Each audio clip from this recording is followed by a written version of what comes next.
Yellowstone Season 5, Episode 10's opening risked cheapening John Dutton IE's death. Yellowstone Season 5, Episode 10, entitled The Apocalypse of Change, opens with a scene that could have cheapened John Dutton's death. John's fate in Yellowstone was written in because of star Kevin Costner's departure from the popular neo-Western, necessitating his character's absence be explained. The discovery of his apparent suicide, later revealed to be murder, in Episode 9 set off an explosive storyline in which Beth Kelly Riley declared war on Jamie Wes Bentley. However, this storyline was not immediately followed up on during the Apocalypse of Change. The newest episode of Yellowstone Season 5, Part 2 eventually returns to the present, where Beth threatens Jamie in his office and then calls Case, Luke Grimes, to say that she has all the confirmation she needs about their adopted brother's involvement in John's death. However, the first half of the episode again takes place in Texas and does not appear to have any relevance to John's murder, although one key event seems symbolic of the fight ahead.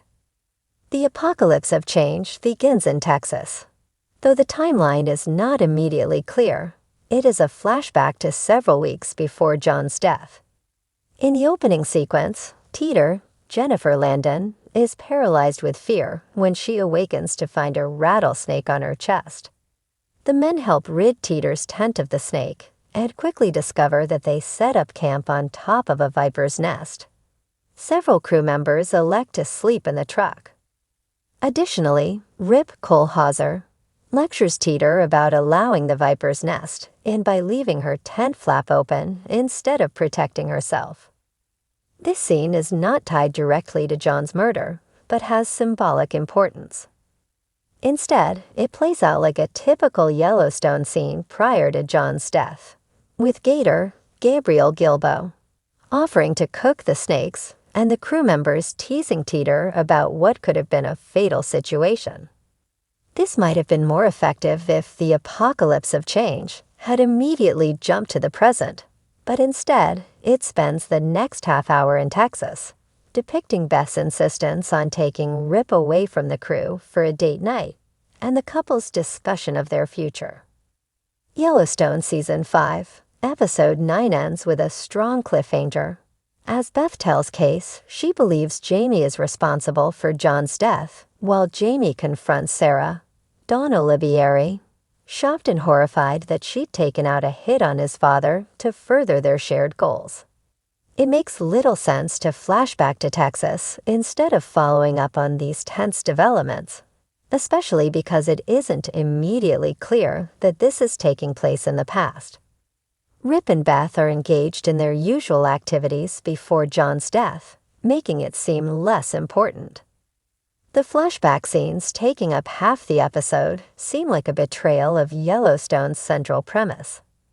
Throughout the series, John Dutton II is the protagonist, and his death is supposed to turn the Dutton family's lives upside down while leaving an opportunity for his enemies to gain a foothold in their quest to seize the ranch. However, John's death is not part of the first half hour, making it seem like the series has moved on without him, instead of it being the seismic event that drives the action throughout the final season. These flashbacks might be more tolerable if Yellowstone didn't have limited time to tell the story of John's death. There are only 14 episodes in the final season total, so after the Apocalypse of Change, there are only 4 installments left. Therefore, there is no time to waste, and every minute spent in Texas in the weeks before John's death is a minute not spent moving toward the climax of this story and wrapping up the series. Additionally, jumping back and forth in time makes it difficult to keep track of where the story is in the timeline, especially if jumps aren't clearly labeled. This is a serious problem during Yellowstone Season 5, Episode 10, as the scenes in Texas don't make sense without understanding that John is still alive during them. For example, Beth's thoughts about giving up the ranch and moving to Texas contradict her fierce desire to protect John's legacy and are, therefore, confusing without the context that they occurred in the past. The flashbacks with Beth and Rip would make sense if the rumored Yellowstone Season 6/sequel comes to fruition, as it could be set up for the new season or series following these two characters. However, Yellowstone's main focus in the little time remaining should be on Case's investigation into John's death and the war between Beth and Jamie. Making this intense storyline more central will help usher in a satisfying conclusion to the neo-Western, while continually jumping back and forth in time will dilute the story's power and end the series on a confusing note. Yellowstone Season 5, Episode 10 had the daunting task of setting the tone for the second half of the season, while carrying the weight of John Dutton IE's looming fate. While the series has long been defined by its gritty storytelling, sweeping landscapes, and intense character conflicts, the episode's opening moment risked cheapening what should be the most significant death in the show's history. From the very first scene, Yellowstone has built John Dutton IE, Kevin Costner, as an immovable force, a patriarch whose grip on the Yellowstone Ranch and Montana's political landscape has been nothing short of legendary. His presence dominates every storyline, and his ideology shapes the show's very foundation. The decision to potentially kill off John is a monumental one, yet the opening of Episode 10 teetered dangerously close to diminishing the gravity of his passing before it could even unfold. The problem lies in how the episode frames John's vulnerability. Rather than giving the audience a moment that honors the weight of his character's journey, the show begins in a way that feels more like a rushed setup for inevitable chaos, rather than a poignant reflection on his legacy. Yellowstone has excelled at delivering high-stakes drama with a cinematic flair, but the moment in question felt almost too on the nose, as if it was manufactured for shock rather than organic storytelling. For a man like John Dutton, whose every decision has carried the weight of the ranch and his family's survival, a cheapened opening undercuts the emotional resonance his death should have. This is not just any character departure. It is the culmination of 5 seasons of political maneuvering, familial betrayals, and existential battles over land, identity, and power.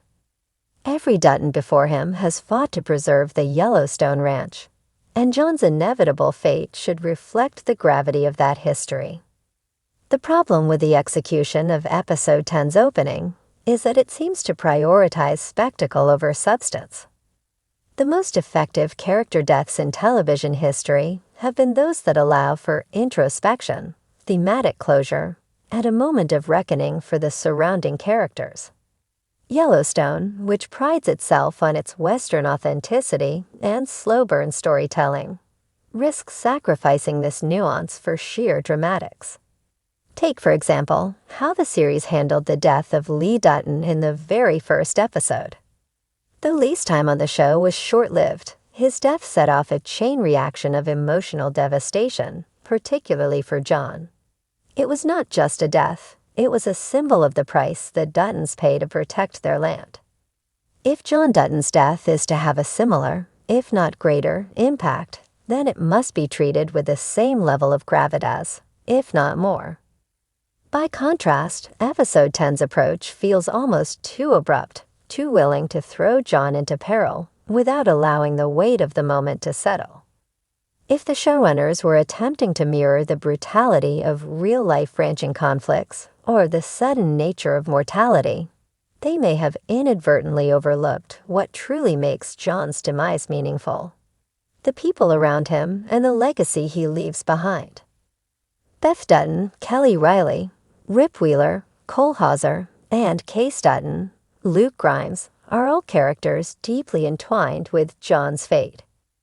For years, we have watched them struggle under the weight of his expectations, his love, and his burdens. Episode 10's opening should have served as an anchor for their reactions, their grief, and their reckoning with a world where John is no longer an unshakable pillar. Instead, it leaned into a more impersonal an almost mechanical transition that reduced the impact of his looming death to just another plot point. Furthermore, the risk of cheapening John's death extends beyond the emotional implications. It also affects the show's overarching themes. Yellowstone has always been, at its heart, a story about the battle for land, heritage, and the survival of a way of life. John Dutton represents the final line of defense against forces that seek to transform Montana into something unrecognizable. If his death is to serve as a turning point in this battle, it must be given the weight it deserves. The worst thing Yellowstone could do is treat John's demise as a mere catalyst for new drama, rather than as the profound moment of transition it should be. The show has never shied away from hard-hitting consequences, but it has also taken the time to explore them fully. If the opening of Episode 10 is any indication, there is a danger that the series may prioritize a fast-paced unraveling of events rather than the slow burn intensity that has made Yellowstone so compelling.